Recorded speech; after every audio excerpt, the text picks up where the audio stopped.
وَلَقَدْ يَسَّرْنَا الْقُرْآنَ لِلذِّكْرِ فَهَلْ مِن مُّدَّكِرٍ رب العالمين والصلاة والسلام على أشرف الأنبياء والمرسلين أما بعد فأعوذ بالله من الشيطان الرجيم من همزه ونفخه ونفثه بسم الله الرحمن الرحيم رب اشرح لي صدري ويسر لي أمري واحلل عقدة من لساني يفقهوا قولي اللهم انفعنا بما علمتنا وعلمنا ما ينفعنا وزدنا علما فبشر عبادي الذين يستمعون القول فيتبعون أحسنه أولئك الذين هداهم الله فأولئك هم أولو الألباب. 22 پارے کے شروع میں اللہ رب العالمین نے یہ بات واضح فرمائی ہے کہ ایک تو اللہ نے ہر نئے عمل کا کوئی نہ کوئی اجر جو بھی رکھا ہے اور ہر برے کام کی جو بھی عمومی سزا رکھی ہے. اگر کوئی نیک شخص خود نیک ہو یا کوئی شخص کسی ایسے وقت میں وہ کام کرے جو وقت بابرکت ہو، مثلا رمضان ہے یا ذوالحجہ کا عشرہ ہے یا رات کا آخری حصہ ہے، یا کوئی شخص وہ کام کسی ایسی جگہ پر کرے کہ اس جگہ کی فضیلت ہو، جیسے مکہ مکرمہ ہے اور ایسی بابرکت جگہ ہیں جہاں ثواب زیادہ ملتا ہے. مسجد کے باہر جو کام کیا جائے، ایک کام قرآن پڑھا جائے مسجد کے باہر اور ایک قرآن پڑھا جائے مسجد میں، تو کسی شخص کا خود وہ کام زیادہ ہو یا وہ کام کسی بابرکت زمانے میں کیا جائے یا وہ کام کسی بابرکت مقام جگہ میں کیا جائے تو اس کام کا اجر بڑھ جاتا ہے. اگر کوئی کام اس کا ایک عام اجر ہے، اگر کوئی زیادہ مقام والا شخص وہ کام کرے یا کوئی عام شخص وہ کام کسی بابرکت زمانے میں کرے یا کسی بابرکت مقام پر کرے تو اس کام کا اجر بڑھ جاتا ہے. اور اگر وہ شخص اس کا مقام زیادہ ہو یا اس زمانے کا مقام زیادہ ہو یا وہ مقام جو ہے وہ زیادہ بابرکت ہو، تو جس طرح وہاں اجر بڑھتا ہے اسی طرح وہاں گناہ کرنے کا وبال بھی زیادہ بڑھتا ہے. اللہ رب العالمین فرماتے ہیں وَمَن يَقْنُتْ مِنْ دُونِ اللَّهِ وَرَسُولِهِ وَيَعْمَلْ صَالِحًا نُؤْتِهِ أَجْرَهَا مَرَّتَيْنِ، کہ جو بھی فرمانبرداری اختیار کرے تو میں سے ازواج مطہرات سے خطاب کر رہا ہے نبی کریم صلی اللہ علیہ وسلم کی بیویوں سے. تو اللہ رب العالمین فرماتے ہیں کہ اے ازواج مطہرات، تم کوئی عام عورتیں نہیں ہو، تم نبی کی بیویاں ہو صلی اللہ علیہ وسلم، تو تم میں سے جو بھی فرمانبرداری کرے گی اللہ اور اس کے رسول کی وتعمل صالحا، نیک عمل کرے گی، نؤتیہا اجرہا مرتین، ہم اسے اس کا اجر ڈبل دیں گے.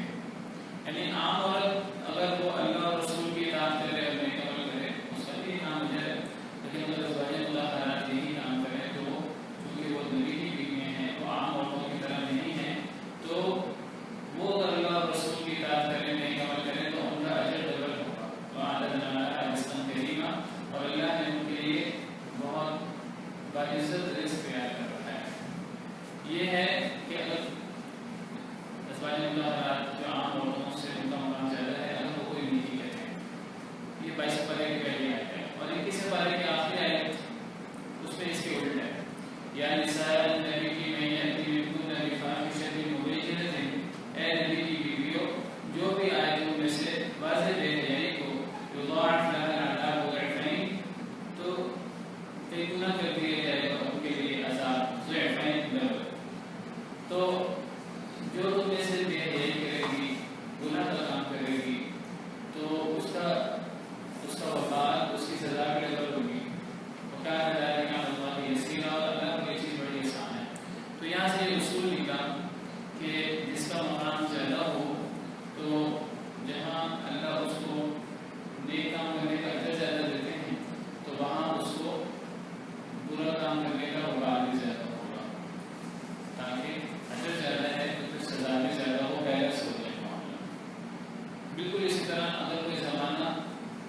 بابرکت ہوگا رمضان میں. رمضان میں آپ کو پتہ نہیں کہ کرنے کا ثواب بہت زیادہ ہو جاتا ہے. تو اس سے پتہ لگتا ہے کہ اگر انسان رمضان کے اندر گناہ کرے گا تو گناہ کا وبال بھی زیادہ ہوگا.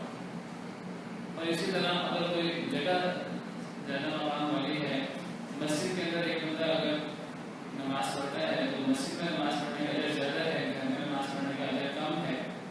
مسجد میں نیک کام کرنے کا اجر زیادہ ہے تو پھر مسجد کے اندر گناہ کرنے کا وبال بھی زیادہ ہوگا. مکہ مکرمہ کے حوالے سے بھی یہی بات ہے. مکہ مکرمہ میں اگر نیک کام کرنے کا اجر زیادہ ہے، ایک نماز 1,00,000 نمازوں کے برابر ہے، تو کیا خیال ہے مکہ مکرمہ میں گناہ کا وبال بھی زیادہ ہوگا.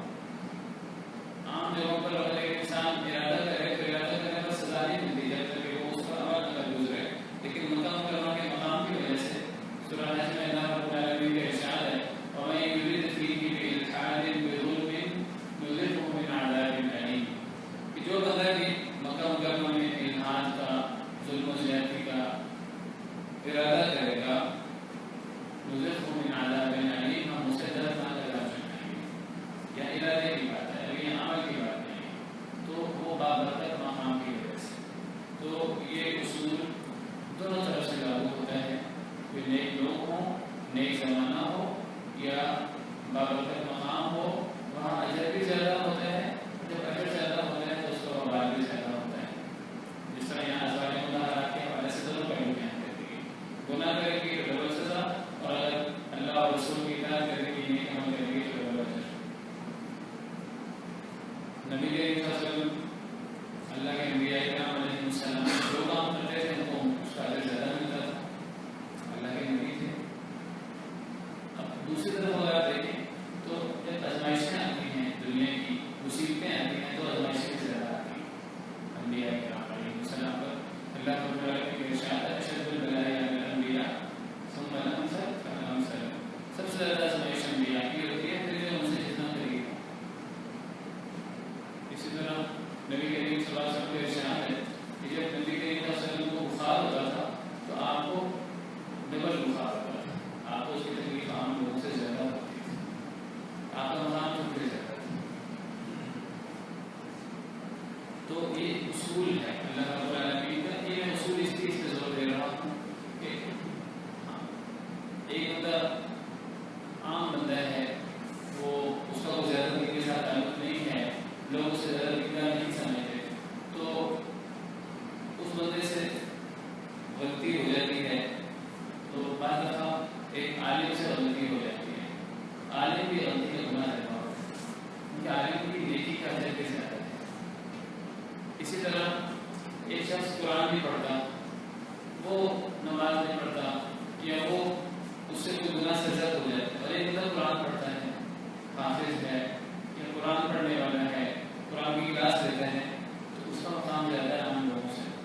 تو اگر اس کا مقام زیادہ ہے، اس کو نیکی کا اجر زیادہ ہوتا ہے، اس کی داڑھی ہے، اس کے ساتھ بھی یہ چیز فٹ آئے گی انسان، تو پھر اس کو گناہ کرنے کا وبال بھی زیادہ ہوتا ہے. اس اصول ہر جگہ لاگو ہے. مسجد کے اندر موجود ہے تو جس طرح بازار کے اندر، گھروں کے اندر ہم شور مچاتے ہیں عام جگہوں پر، ہم کہتے ہیں یہ بھی تو ایک جگہ ہی ہے.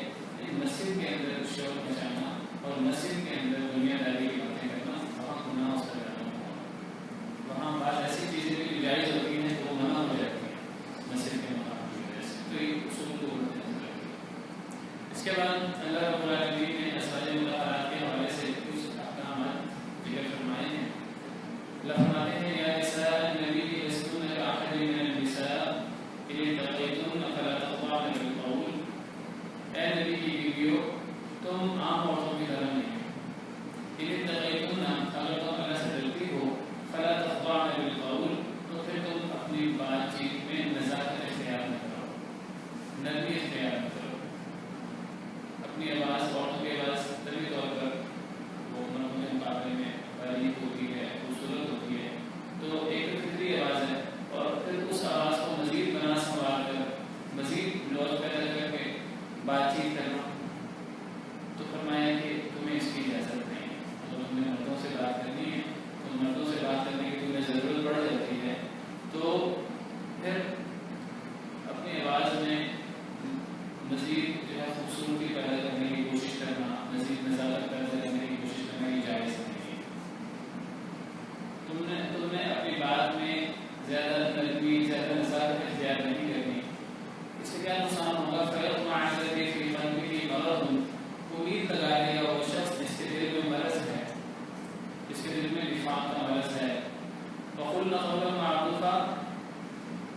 معروف بات ہو.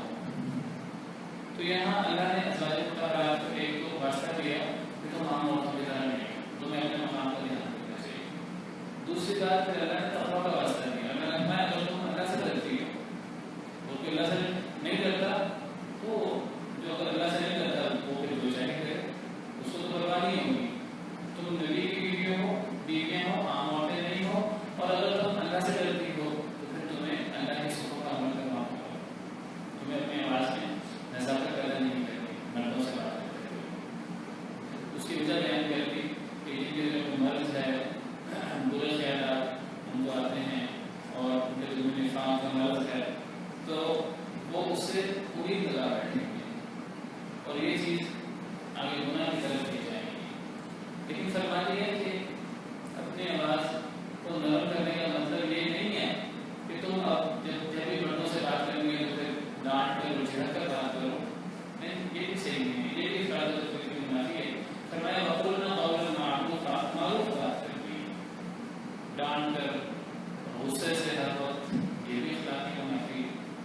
تو معروف بات ہوگی لیکن وہ درمیانی بات ہو، نہ اس کے اندر مصیبہ انداز ہو جو بد اخلاقی شمار ہو، اور نہ اس کے اندر کوئی اس طرح کر کے خوبصورتی اور نزاکت اور روش ہو کہ جس سے جو ہے وہ مرد حضرات جن کے دلوں میں مرض ہے تو وہ امید لگا بیٹھے. کوئی بندہ کہ جی نہیں جی میرے دل میں تو ویسی چیز نہیں ہے، میں تو بڑا صاف ہوں، تو اس طرح کوئی خاتون کہتے کہ نہیں فلاں مرد جو ہے وہ غیر محرم ہے لیکن وہ بڑا صاف ہے اور میرا دل بھی بڑا صاف ہے.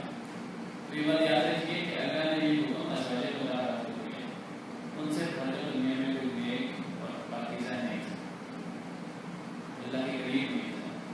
لیکن اللہ نے یہ ظاہری احکامات دیے ہیں. یہ ظاہری احکامات پر عمل ہوتا ہے. انسان اپنے ظاہر پر اللہ کے احکامات کو ڈھالتا ہے تو انسان کا اندر تک پاک ہو جاتا ہے. ایک انسان اس بیس پر کہے کہ نہیں جی میں تو ہمارے دل میں برے خیال نہیں آتے.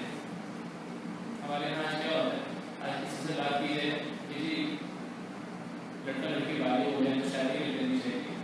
کسی لڑکے سے بات کی جائے چھوٹی عمر میں شادی کرنی چاہیے، وہ کہتے ہیں نہیں جی ہمیں تو ابھی ضرورت ہی نہیں. بالکل غلط بات ہے جی، ابھی تو ہمیں کوئی ایسی ہمارے ذہن میں ایسا خیال ہی نہیں آتے. لیکن اللہ نے یہ چیز رکھی ہے انسان کے اندر تو یہ بالکل فطری چیز ہے، ایک طبعی چیز ہے. یہ کہنا کہ ہمارے ابھی تو ہمیں شادی کی ضرورت نہیں ہے، ابھی تو ہماری چھوٹی عمر ہے 20 سال 25 سال، ابھی تو تعلیم حاصل کر رہے ہیں، ابھی تو ہم یہ کام کر رہے ہیں، ابھی تو ہمیں اسٹیٹس بنانا ہے، ابھی تو ہمیں کوئی جاب کوئی کاروبار سیٹ کرنا ہے، پھر ہم شادی کریں گے. یہ سارے شیطان کی کوشش ہے اور پھر اپنے آپ کو پاک اور صاف بیان کرنے کے لیے جی مجھے تو ایسی کوئی بات ہی نہیں آتی. اللہ نے یہ چیز رکھی ہے انسان کے اندر، ممکن اس لیے نہیں ہے کہ انسان کو اس قسم کے خیالات نہ آئیں. تو یہ اصل میں وسوسے ہیں شیطان کے. شیطان وہ مختلف طریقوں سے انسان کو گمراہ کرتا ہے. اگر ایک شخص جو ہے وہ 30 سال تک شادی نہیں کرے گا، آدھی جوانی گزرے شادی نہیں کرے گا تو لازمی بات ہے کہ گناہ میں ملوث ہوگا. ضروری نہیں ہے کہ وہ بالکل پوری بے حیائی میں ملوث ہو. وہ بے حیائی کے مقدمات بھی ہیں. ممکن ہے کہ وہ ڈراموں میں، فلموں میں، اشتہارات ہمارے یہاں جتنے فتنے آئے تو ممکن ہے کہ اس کی نظریں جو ہیں جگہ جگہ پہ جا کر اٹکیں. اور یہ چیزیں اللہ نے انسان کے اندر رکھی ہیں اور یہ اصل انسان کے عیب نہیں ہے، اللہ نے آزمائش کے لیے رکھی ہیں یہ چیزیں. اب عیب کیا ہے کہ اللہ نے بچنے کے احکامات بھی دیے ہیں. اللہ نے طریقہ بھی بتایا کہ انسان کیسے بچے. تو کسی کو یہ حکم سنایا جائے وہ آگے سے یہ نہیں کہ میرا دل بڑا مقصد ہے اور میں جس مرد سے مجھے بات کرنے کی ضرورت پڑتی ہے تو وہ بھی بالکل بھائی ایسا ہے اور وہ ایسا ہے اور ایسا ہے اور ہمارے دل کو بھی ایسا خیال نہیں آتا. تو ذرا غور کیجیے کہ یہ حکم ازواج مطہرات ہے.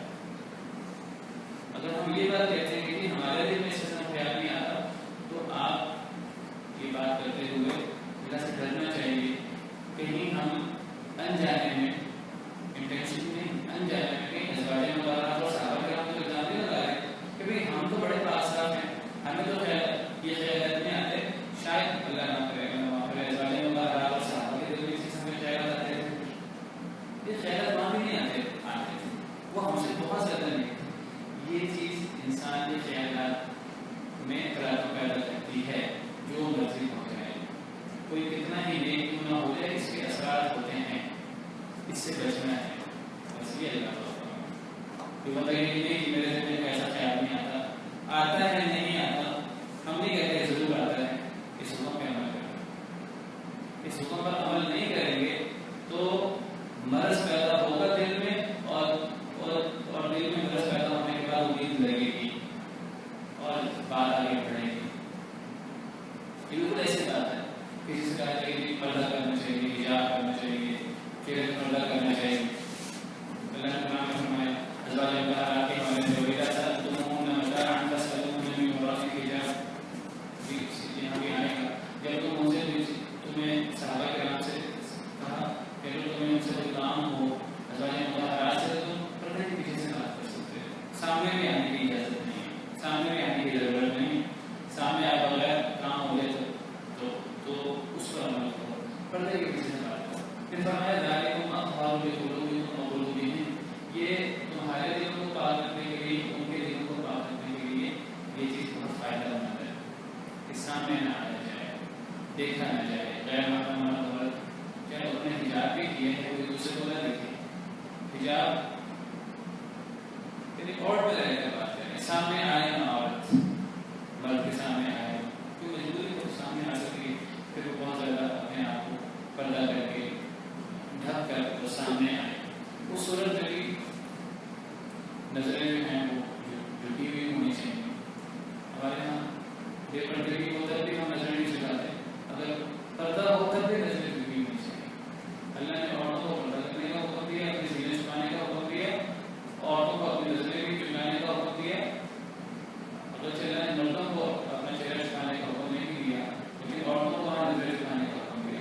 لیکن دوسری طرف سے اللہ نے عورتوں کو اپنی زینے چھپانے کا حکم دیا ہے, اس کے ساتھ ساتھ اللہ نے مردوں کو نظریں چھپانے کا حکم دیا. یہ بات یاد رکھیے کہ مردوں کو نظریں چھپانے کا حکم صرف تب نہیں کہ جب سامنے بے پردہ ہوگا.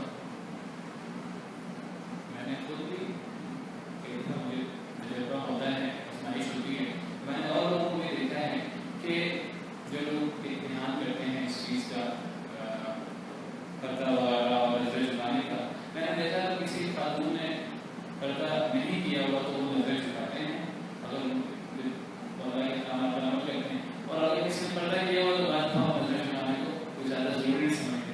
وہ سمجھتے ہیں پردہ کیا ہوا خاتون نے, عورت نے, تو اب آنکھوں میں آنکھیں ڈال کے بات کرنے میں کیا کرنا چاہیے, آئی کانٹیکٹ میں کیا کرنا چاہیے, خاص طور پہ جب کوئی ٹیچنگ کی کوئی تعلیم کی کلاس ہو, اس میں خاص طور پر اور سکھایا جاتا ہے کہ تعلیم میں جو ہے وہ استاد اور شاگرد کے درمیان آئی کانٹیکٹ ہونا چاہیے.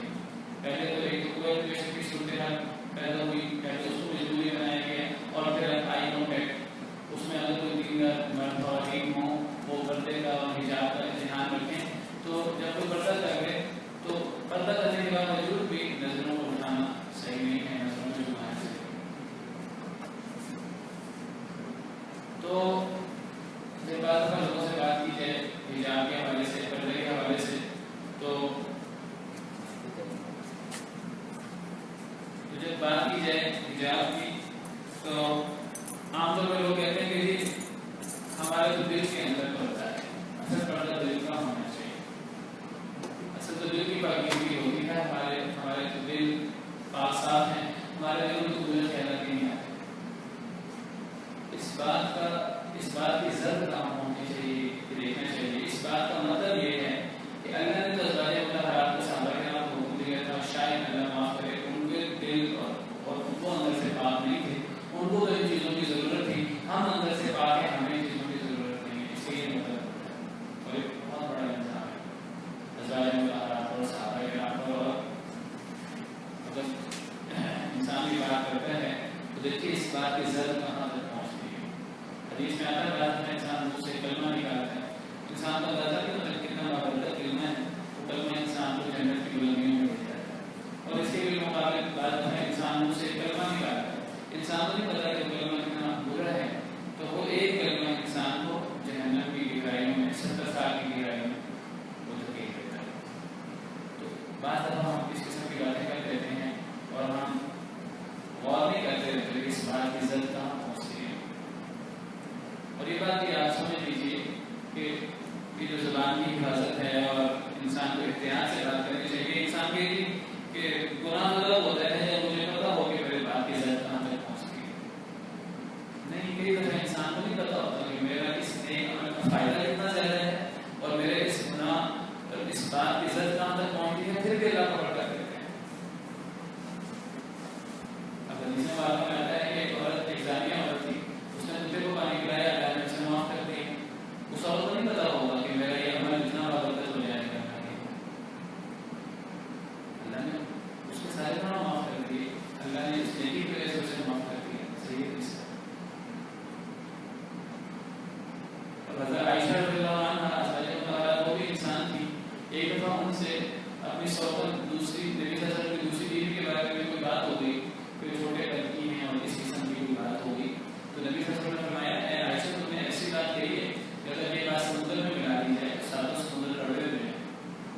اب حضرت عائشہ کو نہیں پتا تھا کہ ان کی بات کی عزت اور ان کی بات کتنی کڑوی ہے, اس کا وبال کا زیادہ ہو سکتا ہے. نبی صلی اللہ علیہ وسلم نے سکھایا, بتایا. تو ہمیں بات چیت کرتے ہوئے اس قسم کے کلمات بولتے ہیں, بڑے احتیاط کرنی چاہیے کہ ہم تو اندر سے پاک ہیں, ہمیں تو ضرورت نہیں ہے اس کی. تو کیا ازواج مطالعہ اور صحابہ کرام کو ضرورت تھی؟ اللہ نے یہ احکامات دیے ہیں ہمیں پاک کرنے کے لیے. انسان ظاہری ان احکامات پر عمل کرتا ہے تو ظاہری طور پر پاکی اختیار کرتا ہے, تو وہ پاکی اور وہ تقویٰ انسان کے دل میں بھی اتر آتا ہے.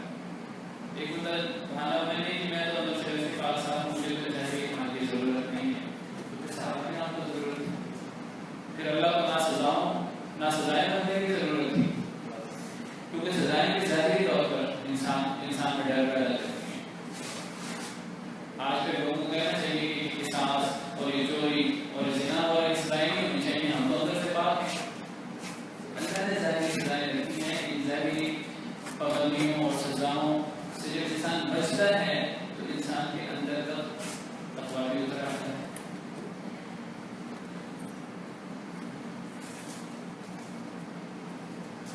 اس کے بعد فرمایا, وقرن فی بیوتکن ولا تبرجن تبرج الجاہلیۃ الاولی, کہ اے نبی کی بیویوں تم ٹھہرے رہو اپنے گھروں میں.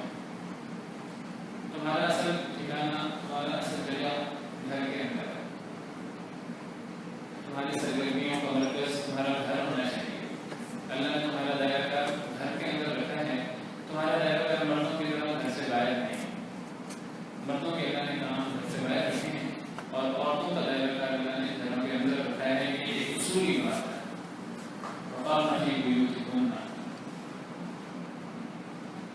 ولا تبرجن تبرج الجاہلیۃ الاولی, اور نہ تم زیب و زینت ظاہر کرو اور نہ تم بناؤ سنگار کرو تبرج الجاہلیۃ الاولی, پرانی جاہلیت کی طرح کا بناؤ سنگار, پرانی جاہلیت کی طرح کی زیب و زینت. کیا مطلب یہ کہ گھروں میں ٹھہرے رہو, اور اگر تمہیں کبھی گھر سے باہر نکلنے کی ضرورت پڑے تو یہ میں ہوگا تعلق باہر نکلنے سے.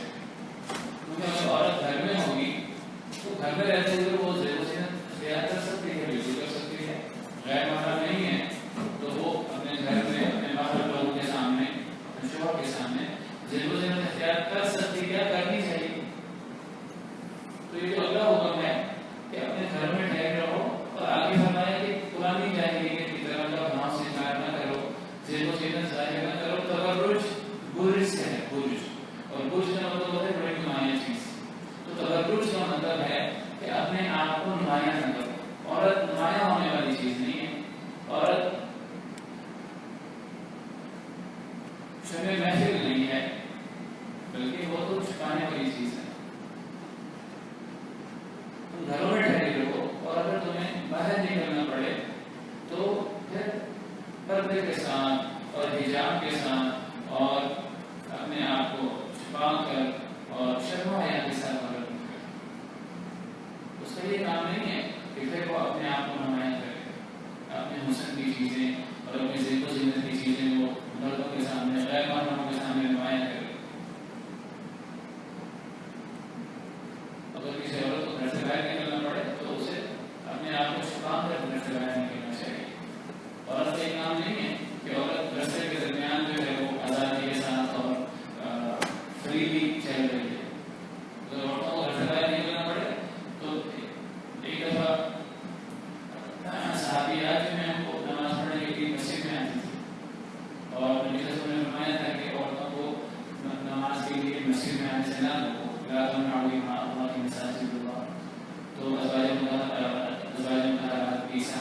تھی نماز پڑھنے کے لیے مسجد میں آ جاتی تو مردوں کی صفیں کو زمانے میں کوئی بہت بڑی مسجدیں نہیں ہوتی تھی، الگ الگ پورشن نہیں ہوتے تھے، تو ایک ہی مسجد میں مردوں کی صفیں بہت آگے، مردوں کی پسندیدہ صفیں وہ ہوتی تھی جو آگے ہوتی تھی، اور پھر عورتوں کو کہا جاتا ہے کہ وہ بہت پیچھے، عورتوں کی سب سے بہترین صف وہ ہوتی تھی جو سب سے پیچھے ہوتی تھی، اس کے بعد پھر اس سے آگے تو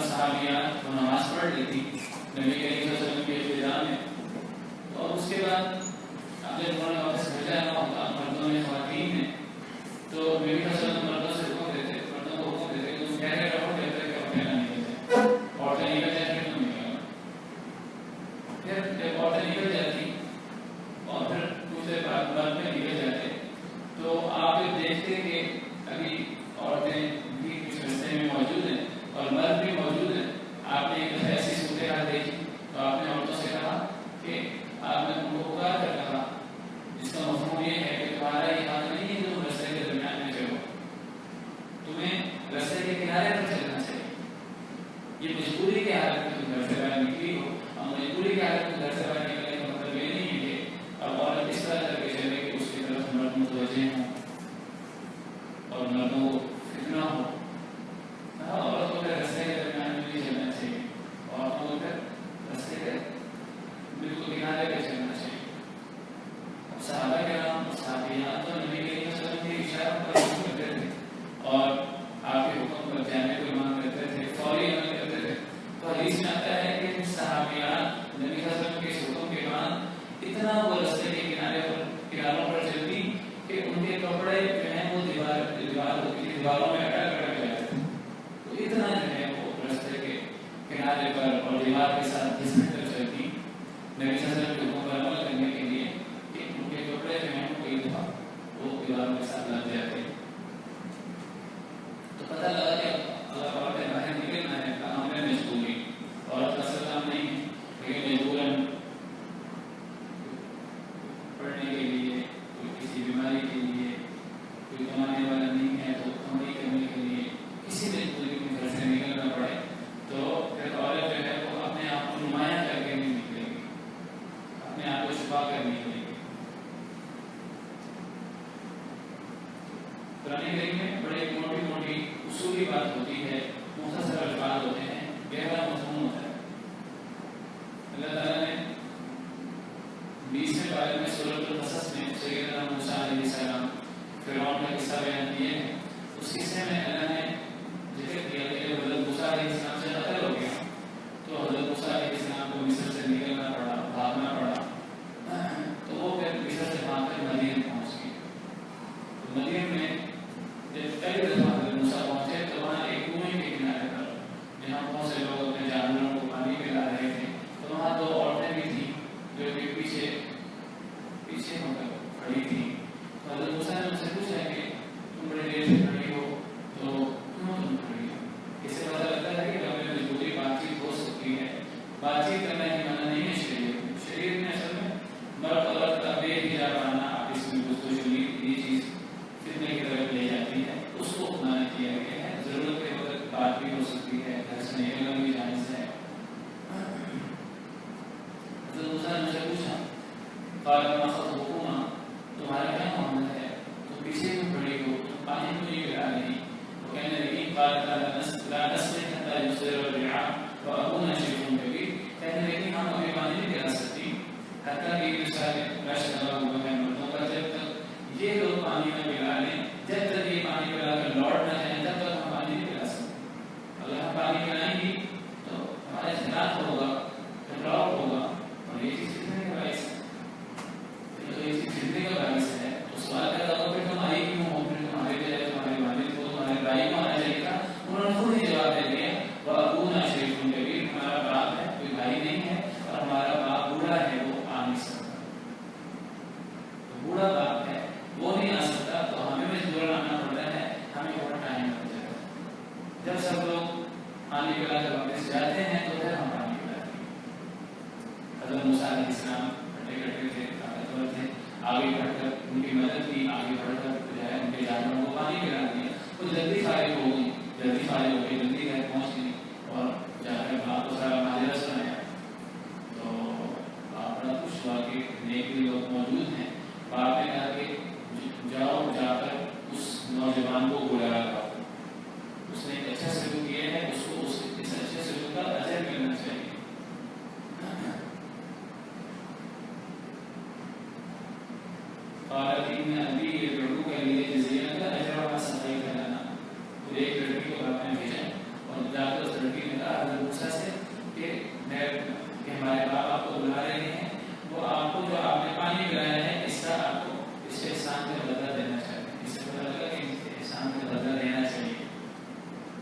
ہمارے ساتھ احسان کرے نیکی کرے ہم آگے سے منہ سیکھیں، یہ اسلامی اخلاق نہیں ہے.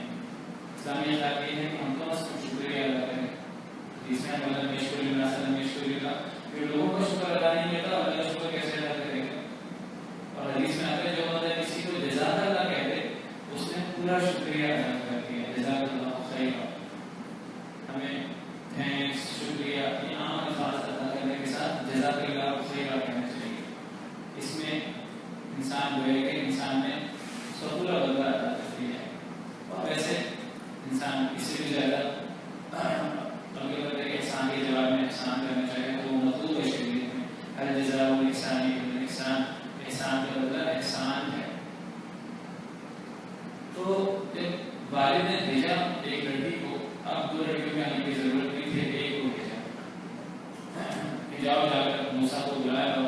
تو قرآن نے وہ گئیں تو قرآن نے ان کے جانے کی کیفیت بیان کی ہے. حالانکہ قرآن کریم غیر ضروری چیزوں پر زور نہیں دیتا، اصولی بات کرتا ہے. وہ رنگ کیا تھا اور وہ کیفیت کیا تھی، آنے جانے کی کتنی تعداد تھی، کتنے لوگ پانی پہ آ رہے تھے، اور قرآن کریم کس سے بیان کرتے ہوئے ان غیر ضروری چیزوں کو چھوڑ دیتا ہے. لیکن دیکھیے جب وہ حضرت موسیٰ کو بلانے آئی تو قرآن کریم نے ان کے آنے کی چلنے کی کیفیت بیان کی ہے. فجاءتهم إحداهما تمشي على استحياء. ان دونوں میں سے ایک آئی جو شرم کے ساتھ حیا کے ساتھ چل رہی تھی.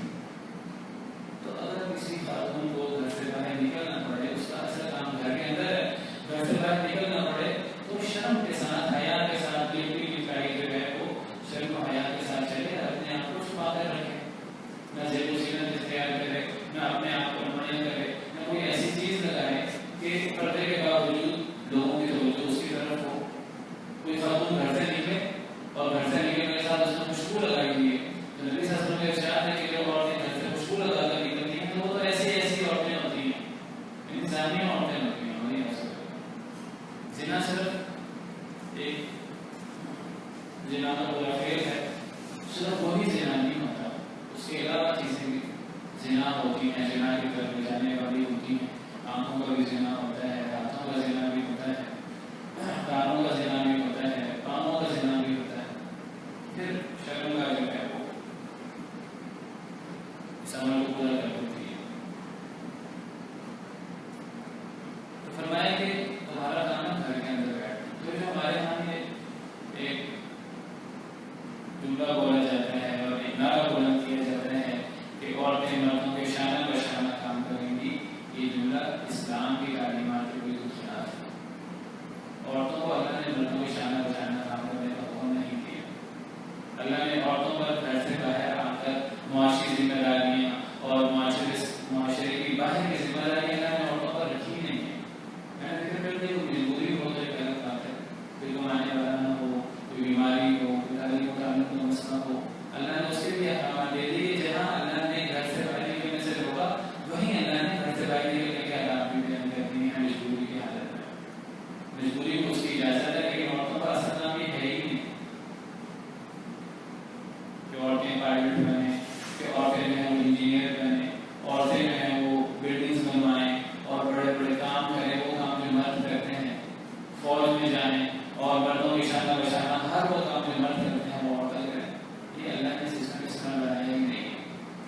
اللہ نے مردوں کے معاملات گھر سے باہر رکھے ہیں، عورتوں کے معاملات گھر کے اندر رکھے ہیں، دائرہ دار رکھا ہے. جس طرح مرد عورت والا کام نہیں کر سکتا، عورتیں بھی مردوں والا کام نہیں کر سکتی، اور عورتیں بھی مردوں کی طرح مزدوری نہیں کر سکتی. اب دیہات کے اندر ہمارے یہاں کیا ہوتا ہے کہ عورتیں مردوں کے ساتھ آ کے کھیتوں میں کام کر رہی ہیں. اگر کوئی مجبوری نہ ہو، اشد مجبوری، تو نہیں کرنا چاہیے. عورتوں سے کام نہیں کرنا چاہیے، عورتوں کو گھر سے باہر نہیں نکلنا چاہیے. اسی طرح شہروں کے اندر بھی اس کی پابندی ہونی چاہیے.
پھر یہ جو دن کے 12 بجے مرد مزدوری کرتے ہیں اور تپتی ہوئی دھوپ کے اندر لوہے پر اور جس طرح وہ محنت مزدوری کرتے ہیں اس طرح پھر عورتیں بھی آ کر محنت مزدوری کریں وہ کر نہیں سکتی. ورنہ اسلام عورتوں سے حفاظت کرتا ہے جس طرح اسلام مردوں سے حفاظت نہیں کرتا کہ بچے جائیں. اگر کوئی ایسی ٹیکنالوجی آ جائے کہ مردوں کے پیٹ کے اندر جو ہے وہ رحم رکھ کر اور وہ حمل وغیرہ اس قسم کی صورت ہو, اسلام اس صورت صبر کے خلاف ہے. مغرب شاید جو ہے نا وہ یہ بھی تقاضا کرے کچھ دیر کے بعد اگر کوئی ایسی ٹیکنالوجی پیدا ہو جائے جس طرح عورتیں بچے پیدا کرتی ہیں مرد بھی پیدا کریں, اگر کوئی صورت ممکن ہو تو عورتوں کے کام ہے وہ عورتوں کے ہیں, مردوں کے کام ہے وہ مردوں کے ہیں. ہمیں دائرہ کار رکھنا ہے, ہمیں اللہ کے بنائے ہوئے نظام کے مطابق عمل کرنا ہے. عمل کریں گے تو معاشرے میں سکون ہوگا, معاشرہ ترقی کرے گا, ورنہ معاشرہ ترقی نہیں کرے گا. ظاہری طور پر اگر ہمیں کچھ مال و دولت نظر بھی آئے گا وہاں ترقی نہیں ہوگی, وہاں حوث اور اس قسم کی چیزیں.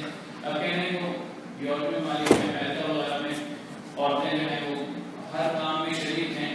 آپ وہاں دیکھیے کہ وہاں پہ عورتوں پر جنسی حملے کتنے زیادہ ہوتے ہیں, اس کی ریشو کتنی زیادہ ہے, ہم تصور نہیں کر سکتے.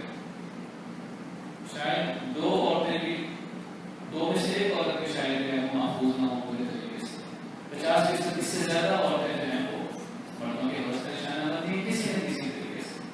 بہرحال یہ موضوع مدعا ہے, میں صرف اشارہ کرنا چاہ رہا ہوں کہ اللہ نے عورتوں کے لیے ان کا اصل مقام گھر کے اندر رکھا ہے. مجبوری ہو تو گھر سے نکل سکتی ہے اور نکلے گی تو پھر بناؤ سنگار نہیں کرے گی پرانی جاہلیت کی طرح. یہاں یہ بھی سمجھ لیجیے, کچھ لوگ سمجھتے ہیں کہ عورتوں کو کہا جائے کہ عورتوں کا کام گھر کے اندر ہے اور عورتوں کا گھر کا گھر کے اندر ہے. کچھ لوگ کہتے ہیں کہ جاہلیت کی بات ہے, یہ تو ذکر مصیبت ہے. قرآن کہتا ہے کہ عورتیں بناؤ سنگار کر کے زیب و زینت کر کے گھر سے باہر نکلیں, یہ جاہلیت کی بات ہے. قرآن اس کو جہالت قرار دیتا ہے. اب قرآن کی بات سچی ہے کہ ہماری بات سچی ہے, یہ اپنے ایمان سے پوچھ لیجیے اس بات کو. قرآن کہتا ہے کہ وَلَا تَبَرَّجْنَ تَبَرُّجَ الْجَاهِلِيَّةِ الْأُولَىٰ, اگر تمہیں گھر سے نکلنا پڑے تو پھر پرانی جاہلیت کی طرح بناؤ سنگار مت کرو. جو عورت گھر سے باہر نکلتی ہے مجبوری میں نکلے جائے, مجبوری کے علاوہ نکلے یا مجبوری میں نکلے بناؤ سنگار کر کے نکلے تو وہ جاہلیت پر عمل کر رہی ہے. وہ سب سے بڑی جاہل عورت ہے قرآن کے مطابق. اور پرانے زمانے میں یہی جاہلیت تھی جس جاہلیت کو ختم کرنے کے لیے نبی کریم صلی اللہ علیہ وسلم تشریف لائے تھے. اور یہاں سے یہ بھی سمجھ لیجیے کہ جاہلیت اور جہالت کسے کہتے ہیں. جاہلیت اور جہالت سے مراد صرف ان پڑھ ہونا نہیں ہوتا. جاہلیت سے مراد اپنی منمانی کرنا, اللہ رب العالمین کے احکامات کی نافرمانی کرنا, یہ اصل جاہلیت ہے. حضرت یوسف علیہ السلام ان کو عزیز مصر کی بیوی نے مل گیا, اللہ نے انہیں بچا لیا. انہوں نے کہا میں اللہ کے بنا میں آتا ہوں کہ میں کوئی ایسا کام کروں جس سے میرا رب ناراض ہو جائے. عزیز مصر کی بیوی زلیخا اپنے مقصد میں کامیاب نہیں ہوئی اور یہ معاملہ عزیز مصر کے سامنے کھلا. عزیز مصر نے ناراض ہوا, اس نے زلیخا سے کہا کہ اپنے گناہوں کی معافی مانگو, تم خطا کار ہو. پھر یہ معاملہ تھوڑا سا پھیلا تو شہر کی عورتوں میں پھیلا, تو شہر کی عورتوں کا کام سنوں لینا وہ اس کو بڑی دلچسپی دیتی. تو وہ سن اور سنوں لینے کے لیے تو چہر ہو گئے, شروع ہو گئی کہ اللہ نے اتنا مال بھی دیا ہے, اتنا مال بھی ہے, اقتدار بھی ہے, حسن بھی ہے, سب کچھ ہے, تو اگر اس نے کسی سے محبت کرنی ہے تو وہ کسی اپنے جیسے کسی عہدے دار سے, کسی خاندانی, کسی بڑے شخص سے وہ محبت کرے اور اس سے تعلق بنائے. یہ کیا کہ اپنے ہی غلام پر, اپنے ہی غلام کے ساتھ وہ اس طرح کی ارادہ کر رہی ہے. وقال نسوة في المدينة امرأة العزيز تراود فتاها عن نفسه. انہوں نے یہ اعتراض نہیں کیا کہ یہ عزیز مصر کی بیوی گناہ کرنے کے ارادے کیوں کر رہی ہے, یہ اعتراض نہیں کیا. اس وقت کی اخلاقی حالت اتنی پست ہو چکی تھی کیونکہ اس پر اعتراض نہیں تھا کہ یہ نکاح کے بغیر بھی گناہ کا ارادہ کر رہی ہے. کوئی اعتراض اس پر تھا کہ اگر گناہ کا ارادہ کر رہی ہے, تعلقات بنا رہی ہے, تو غلام سے کیوں بنا رہی ہے. اپنے جیسے کسی ایٹیکیٹس والے سے, کسی بڑے شخص سے, کسی مالدار شخص سے اس قسم کے تعلقات قائم کر رکھی. کیونکہ چال تھی عزیز مصر کی بیوی نے ان کی چال کو سمجھ لیا. وہ چاہتی تھی کہ دیکھیں کہ یہ کون لڑکا ہے, کہ اس کے اندر کیا لگا ہوا ہے, کہ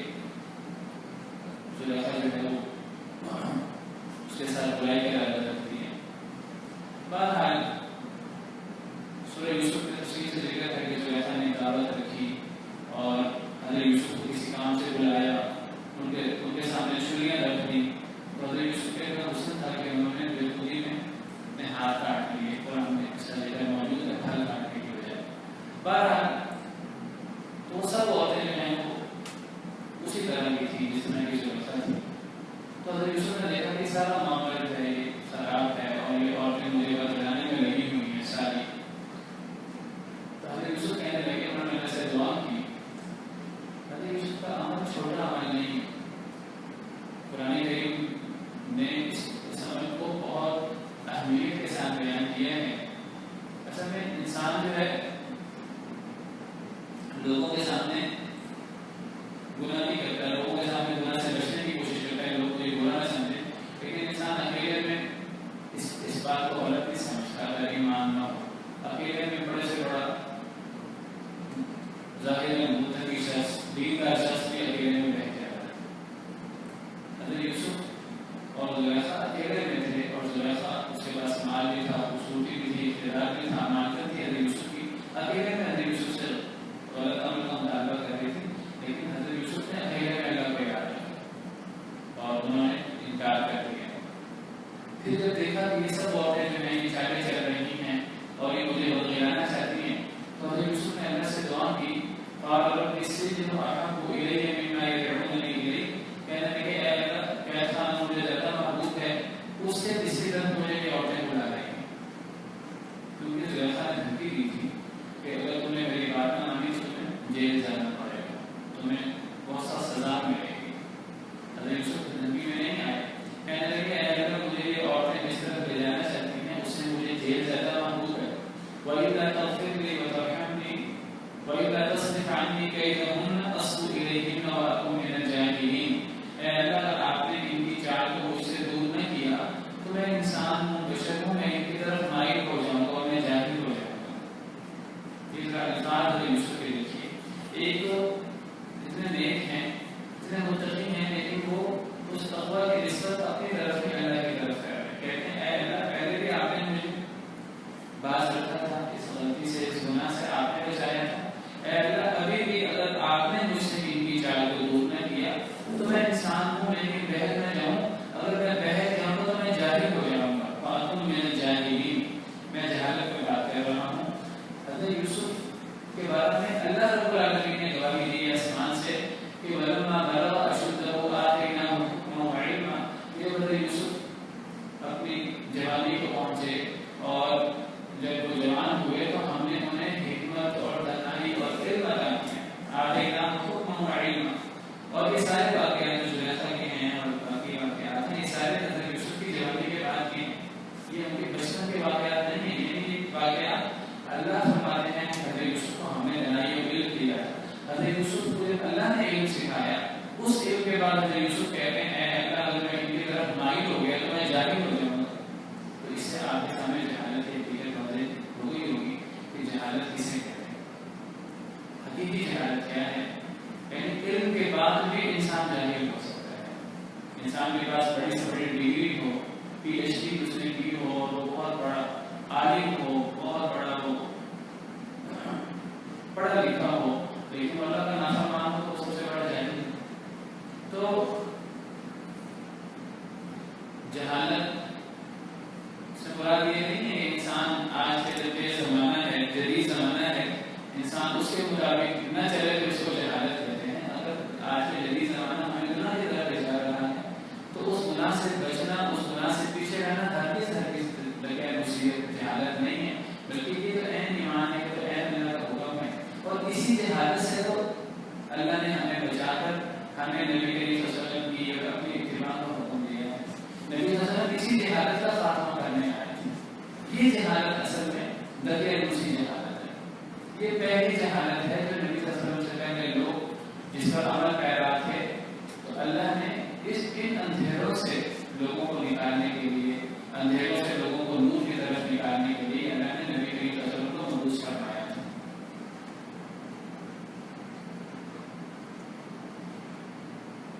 اس کے بعد اللہ رب العالمین نے فرمایا کہ تمہیں نماز قائم کرنی چاہیے, زکات دینی چاہیے, اللہ اور رسول کی اطاعت کرنی چاہیے. وہ احکامات جو قرآن کریم میں جگہ جگہ موجود ہیں, مردوں کے حوالے سے بھی, عورتوں کے حوالے سے. پھر فرمایا انما یرید اللہ لیذھب عنکم الرجس اہل البیت ویطہرکم تطہیرا. اللہ چاہتے ہیں کہ اللہ تم سے پلیدگی کو, ناپاکی کو دور کر دے اے اہل بیت.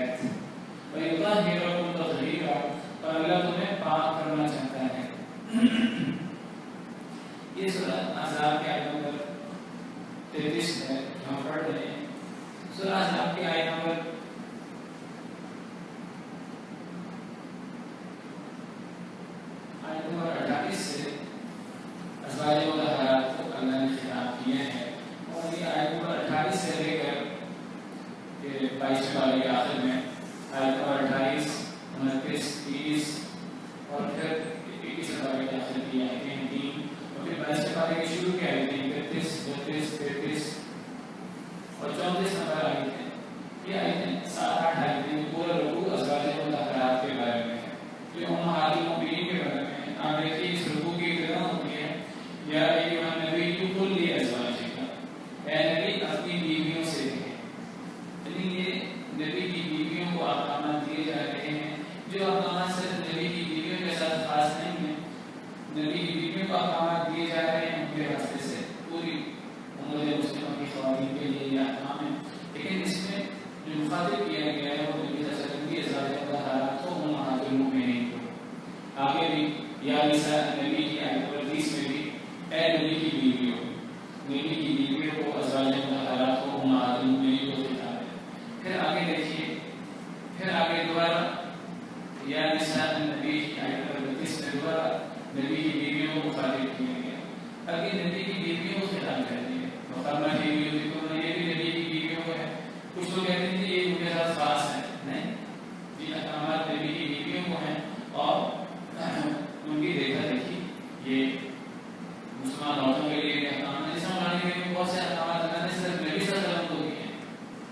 نبی صلی اللہ علیہ وسلم کو مخاطب کر کے اللہ نے کچھ احکامات دیے. یا ایھا النبی اتق اللہ ولا تطع الکافرین والمنافقین. یہ حکم صرف نبی کے لیے نہیں, اے نبی اللہ سے ڈریں اور کافروں اور منافقوں کی اطاعت نہ کریں. یہ حکم صرف نبی کو نہیں ہے, یہ نبی کے واسطے سے پوری امت کو, پوری امت کے مردوں عورتوں کو. تو اسی طرح ازواج مطہرات جو حکم صرف ان کے لیے نہیں ہے, وہ ان کے واسطے سے پوری امت کے عورتوں کو احکامات ہے. تو اب اللہ تعالیٰ فرماتے ہیں انہی احکامات کے درمیان کہ اے اہل بیت, اللہ تمہیں یہ احکامات اس لیے دے رہے ہیں کہ تم ان احکامات میں عمل کر کے پاک ہو جاؤ گی اور اللہ تم سے ناپاکی کو دور کر دے گا. تو پتہ لگا کہ ازواج مطہرات اہل بیت میں شامل ہیں. اللہ نے ازواج مطہرات کو, جن کو پیچھے اللہ یا نساء النبی کہہ کر مخاطب کر رہے ہیں, یا اللہ یہاں اللہ انہیں اہل البیت کہہ کے مخاطب کر رہے ہیں.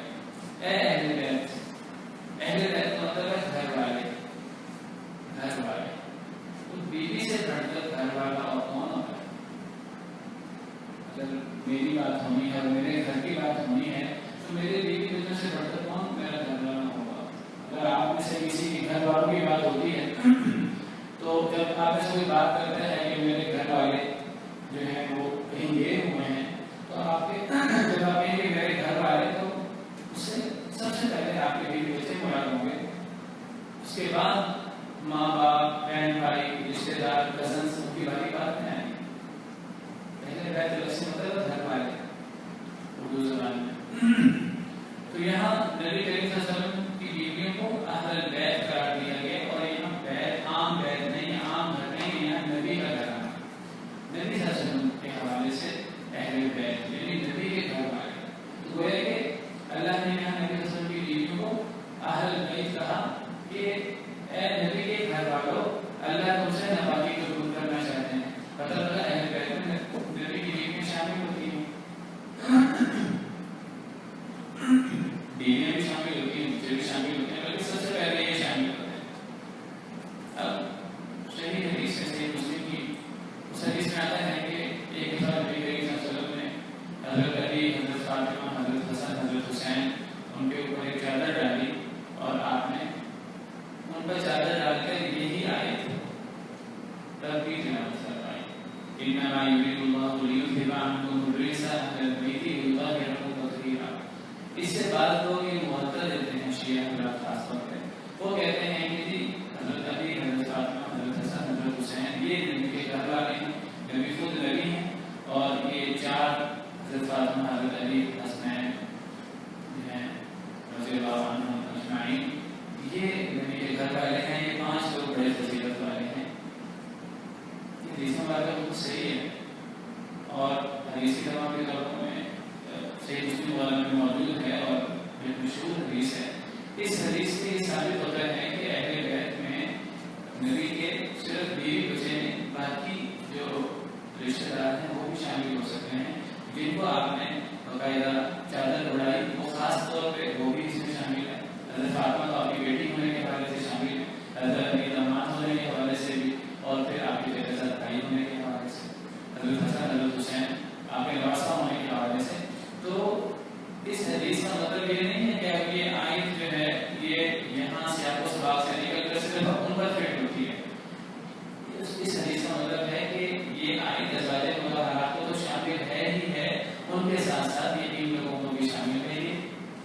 آیت اور حدیث کو ملائیں تو اس کا مفہوم یہ ہوتا ہے نہ تو ازواج مطہرات کو صرف اہل بیت کہنا چاہیے اس سیاق و سباق اور آیت کی روشنی میں، اور نہ اس حدیث کی روشنی میں صرف ان 4 لوگوں کو اہل بیت کہنا چاہیے. ان کے علاوہ بھی اہل بیت ہے. حضرت عباس اہل بیت میں شامل نہیں، حضرت ابن عباس اہل بیت میں شامل نہیں ہے. حضرت فاطمہ کے اور بیٹے بھی تھے، حضرت محسن بھی تھے، کیا وہ اہل بیت میں شامل نہیں تھے؟ حضرت فاطمہ کی بیٹیاں بھی تھیں حضرت علی سے، کیا وہ اہل بیت میں شامل نہیں تھے؟ وہ سب بھی اہل بیت میں شامل ہیں. حضرت حمزہ جن کو سید الشہداء کہتے ہیں، جن کی شہادت میں نبی صلی اللہ علیہ وسلم شریک ہوئی، کیا وہ اہل بیت میں شامل نہیں ہیں؟ یہ سب اہل بیت میں شامل ہیں. تو یہ کہہ دینا کہ جی صرف وہ 4 لوگ اہل بیت میں ہیں، یہ تو کسی کو موجود نہیں ہے. یہ تو شیعہ حضرات اپنے سیاسی کچھ معاملات کی وجہ سے اور اپنے خاص عقائد کی وجہ سے یہ موقف اختیار کرنے کا غلط بات ہے. تمام علماء ایسے کسی کو بھی یہ موقف نہیں کہ اہل بیت صرف 4 لوگ ہیں. اہل بیت میں سب سے پہلے نبی کی بیوی بچے آتے ہیں اور پھر باقی رشتے دار بھی آتے ہیں. باقی رشتے دار بھی اہل بیت میں شامل ہیں، ان کا بھی مقام ہے، اور نبی کی بیویاں بھی اہل بیت ہیں، ان کا بھی مقام ہے. قرآن کریم کو مطابق ہے، قرآن کریم نے 3 مقام پر 3 بلکہ زیادہ مقام پر نبی کی بیویوں کو اہل بیت میں شامل کیا ہے. بارہ میں حضرت ابراہیم کا قصہ ہے. حضرت ابراہیم کے قصے میں اللہ فرماتے ہیں کہ 3 فرشتے آئے، وہ قوم لوط پر عذاب بھیجنے کے لیے آئے. تو عذاب بھیجنے سے پہلے حضرت ابراہیم کے پاس سے بھی گزر کر کے حضرت ابراہیم نے بارے میں موجود ہے، ان کے سامنے بشرا پیش کیا، گناہ ہوا، لیکن انہوں نے کھایا نہیں. حضرت ابراہیم گھر قوم زدہ ہوئے کہ یہ کیوں نہیں کھا رہے؟ تو انہوں نے بتایا ہم فرشتے ہیں، ہم انسان نہیں ہیں، تو ہم کھاتے نہیں ہیں، ہمیں کھانے پینے کی عادت نہیں ہوتی. پھر انہوں نے کہا کہ ہم تو اصل میں قوم لوط کی طرف بھیجے گئے ہیں، ہم درمیان میں آپ کو ایک خوشخبری دینے آئے ہیں. ہم آپ کو حضرت سارہ سے آپ کے بیٹے اسحاق کی خوشخبری دینے آئے ہیں. اور صرف اسحاق کی خوشخبری نہیں ہوگی، ہوگا کہ اسحاق ہے یعقوب، اسحاق کے ساتھ یعقوب کی بھی آپ کو خوشخبری دینے آئے ہیں. صرف بیٹے کی خوشخبری نہیں، پوتے کی بھی خوشخبری. بیٹا بھی ہوگا، اس کا آگے بیٹا بھی ہوگا، اور یہ نبی ہوں گے. تو حضرت سارہ وہ دروازے کے باہر موجود تھی. انہوں نے جب یہ بات چیز سنی فرشتوں کی تو انہیں بڑا تعجب ہوا.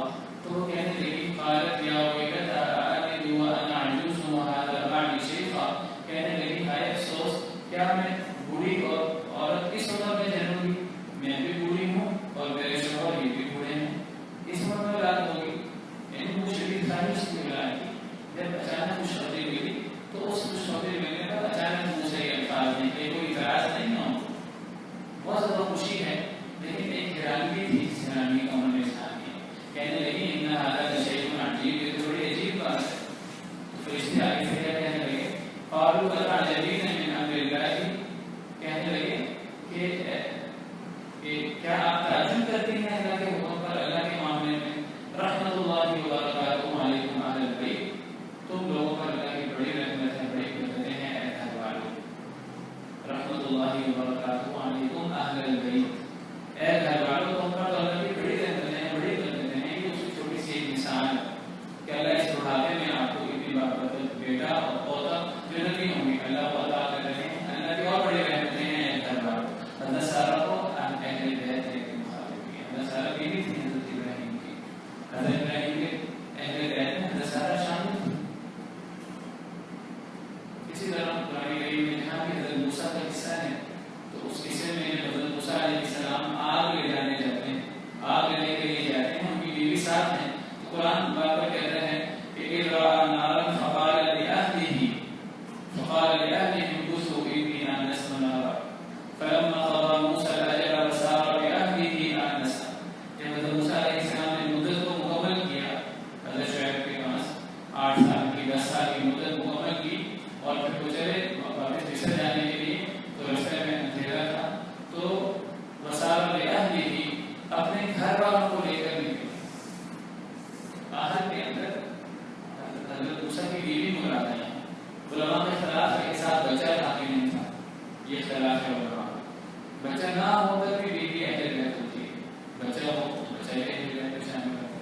تو بات یہ انڈرسٹوڈ بات ہے، یہ اصولی بات ہے. اس میں اہل سنت میں سے کسی کے کوئی اختلاف نہیں ہے. شیعہ حضرات جو ہے یہ بحث کرتے ہیں، ہمیں اس لیے کہا کہ میں یہ بات آپ کے سامنے بازی کر دوں. اس کے بعد فرمایا وما كان للمؤمن ولا مؤمنة إذا قضى الله ورسوله أمرا أن يكون لهم الخيرة من أمرهم. کسی مومن مرد ہو یا مومن عورت ہو اس کے یہ لائق نہیں کہ جب اللہ فیصلہ کر دے یا اللہ کا رسول فیصلہ کر دے کسی کام کا ان يكون لهم الخيرة من أمرهم پھر ان کے پاس کوئی اختیار باقی رہ جائے. نبی کریم صلی اللہ علیہ وسلم کے غلام تھے جن کا نام زید. نبی صلی اللہ علیہ وسلم نے انہیں احسان بہت زیادہ احسان سلوک کرتے تھے. آپ نے احسان سلوک کی انتہا کرتے ہوئے انہیں آزادی کر دیا. صرف آزاد نہیں کیا، آزاد کر کے اپنا منہ اور بیٹا بھی بنا لیا. حضرت زید جن کو زید بن حارثہ کہا جاتا ہے انہیں پھر زید بن محمد کہا جانے لگا. جاہلیت کے اندر ہر لوگوں میں بڑا حسب و نسب کا تصور تھا. کوئی شخص جو غلام ہوتا چاہے وہ بعد میں آزاد بھی ہو جاتا تو وہ عرب لوگوں کے یہاں اس کا اسٹیٹس آزاد لوگوں جیسا ہوتا نہیں تھا. اس کا اسٹیٹس عام لوگوں سے کم ہوتا تھا. اب اسلام میں چیزوں کو مٹانے کے لیے آیا تھا تو نبی صلی اللہ علیہ وسلم نے فیصلہ فرمایا. آپ کی رائے ہوئی کہ آپ کی کزن حضرت زینب ان کی شادی حضرت زید سے ہوئی. جب آپ نے یہ رائے دی اور حضرت زینب سے کہا کہ حضرت زید سے شادی کر لو تو حضرت زینب وہی جو تھا ذہن میں کہ میں تو بنی ہاشم میں سے ہوں، میں تو بہت بلند خاندان کی ہوں، میں تو نبی صلی اللہ علیہ وسلم کے خاندان کی ہوں اور یہ غلام تھے اللہ کے نبی سے آزاد کر دیا ہے. تو دل میں تھوڑا سا ان کے دل میں ان کی باز آیا کہ میں عمل کروں کہ نہ کروں. اللہ نے آیت بتا دی کہ کسی مومن مرد ہو یا عورت اگر اللہ فیصلہ کرے یا اللہ کا رسول فیصلہ کرے کوئی بھی معاملہ تو کسی مسلمان مرد عورت کو کوئی اختیار باقی نہیں رہ جاتا. ومن یعص اللہ ورسولہ اور جو اللہ اس کے رسول کی نافرمانی کرے فقد ضل ضلالا مبینا پھر وہ دور کی گمراہی میں جا پڑتا ہے. پھر اس سے بڑی گمراہی کوئی نہیں. تو اللہ نے یہاں جب فیصلے کی بات کی ہے تو اللہ نے اپنے اور اپنے رسول کے فیصلے کو اکٹھا ذکر کیا ہے. اللہ کے فیصلے میں اور رسول کے فیصلے میں کوئی فرق نہیں ہے مسلمانوں میں سے. اللہ کی بات ہو یا نبی کی بات ہو، اللہ کو فیصلہ سنائیں گے، نبی کو فیصلہ سنائیں. نبی اپنی طرف سے فیصلہ سناتے ہی نہیں ہے.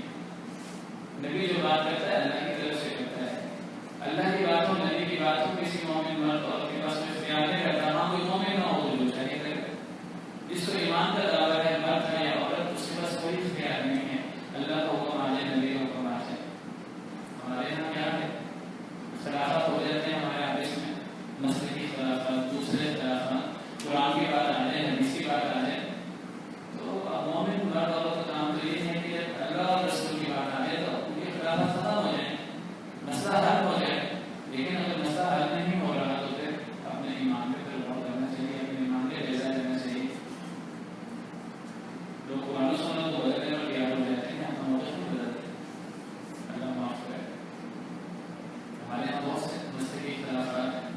قرآن کی بات پیش کرتے ہیں، حدیث پیش کرتے ہیں، لوگ تعویل کرنے کو تیار ہوتے ہیں کہ اس سے مراد یہ نہیں یہ، اس سے مراد یہ نہیں یہ. حدیث کی ہر کتاب میں رفع الیدین کی حدیث موجود ہے. رکوع میں جاتے وقت، رکوع سے اٹھتے وقت نبی صلی اللہ علیہ وسلم رفع الیدین کرتے تھے. وہ صحابہ جو نبی صلی اللہ علیہ وسلم کی حیات کے آخر میں مسلمان ہوئے ہیں، آخر 3 مہینے میں جو صحابی مسلمان ہوئے ہیں، صحیح حدیث میں وہ نبی کریم صلی اللہ علیہ وسلم کو اپنا مشاہدہ بیان کرتے ہیں جو آخری 3 مہینے سے نبی صلی اللہ علیہ وسلم کی حیات میں مسلمان ہوئے ہیں. تو وہ اپنا مشاہدہ بیان کرتے ہیں. میں نے نبی صلی اللہ علیہ وسلم کو رفع الیدین کرتے دیکھا، رکوع میں جاتا ہے تو رکوع سے اٹھتے وقت. اب جنہوں نے نہیں کرنا انہوں نے نہیں کرنا. اب وہ دیکھیے اللہ تعالیٰ نے آزمائش کے لیے چیزیں رکھی ہوئی ہیں. ایک حدیث موجود ہے حضرت ابن مسعود کی، اس حدیث کو اکثر علماء نے ضعیف قرار دیا ہے. اگر سے بعض علماء نے صحیح بھی قرار دیا ہے. بعض علماء نے، اکثر علماء 70-80% بلکہ اس سے زیادہ علماء تقریباً سارے ہی علماء ضعیف قرار دیتے ہیں. 2 یا 3 علماء ہیں. امام ترمذی نے صحیح قرار دیے ہیں، امام البانی نے صحیح قرار دیے ہیں، شاید امام ابن حزم نے بھی صحیح قرار دیے. تو ایک حدیث جس کی صحت اور ضعف میں شدید اختلاف ہے تو اس کے پیچھے پڑھ کر وہ حدیث جو باقی حدیثیں جو حدیث کی کتاب میں ہیں 400 کے قریب احادیث ہیں.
ظاہری اوپری تسلیم نہ کریں، یہ اس حکم کو دل سے تسلیم کریں. ان کے دل میں کوئی تنگی بھی نہ ہو آپ کے حکم پر عمل کرتے ہوئے. یہ نہیں کہ حدیث آئی اب ان کو توہم ہو کر ہم اس پر عمل کرنا پڑ رہا ہے. دل نہیں کہتا کہ میں عمل کروں، لیکن توہم ہو کر ہم عمل کر رہا ہے، توہم ہو کر ہم عمل کرنا پڑ رہا ہے. اگر میں عمل نہیں کروں گا تو لوگوں کو کیا جواب دوں گا، لوگوں کو کیا منہ دکھاؤں گا، لوگ کہیں گے اس کا عمل نہیں کیا. ایک بندہ اگر توہم ہو کر عمل کرے حدیث پر، پھر بھی ایمان نہیں. اللہ نے قسم کھا کر فرمایا، دو باتوں پر اللہ نے قسم اٹھائی ہے کہ اے نبی آپ کے رب کی قسم کہ اگر یہ اپنے اختلافات میں آپ کو فیصلہ نہ بنانے تو یہ مومن نہیں، اور پھر آپ کے فیصلے پر دل میں تنگی محسوس نہ کرے. پتہ لگا جو بندہ آپ کو فیصلہ نہیں بناتا اپنے اختلافات میں وہ بھی مومن نہیں ہے. جو بندہ فیصلہ بنا دیتا ہے تمام وغیرہ لیکن دل میں تنگی محسوس کرتا ہے تو وہ بھی مومن نہیں ہے. اور جو اللہ رسول کے نافرمانی کرے تو وہ دوسری گمراہی میں جا پڑا. آج کے لیے اتنا ہی کافی ہے. اللہ سے دعا ہے کہ اللہ تعالیٰ ہمیں کتاب و سنت کے احکامات پر عمل کرنے کی توفیق عطا فرمائے. اللہ اور اللہ کے رسول کے احکامات کو ہما حق کو روح کے ساتھ ماننے کی توفیق عطا فرمائے. وآخر دعوانا الحمد للہ رب العالمین. والروح والريحان يا حامل القرآن قد خصك الرحمن بالفضل والتيجان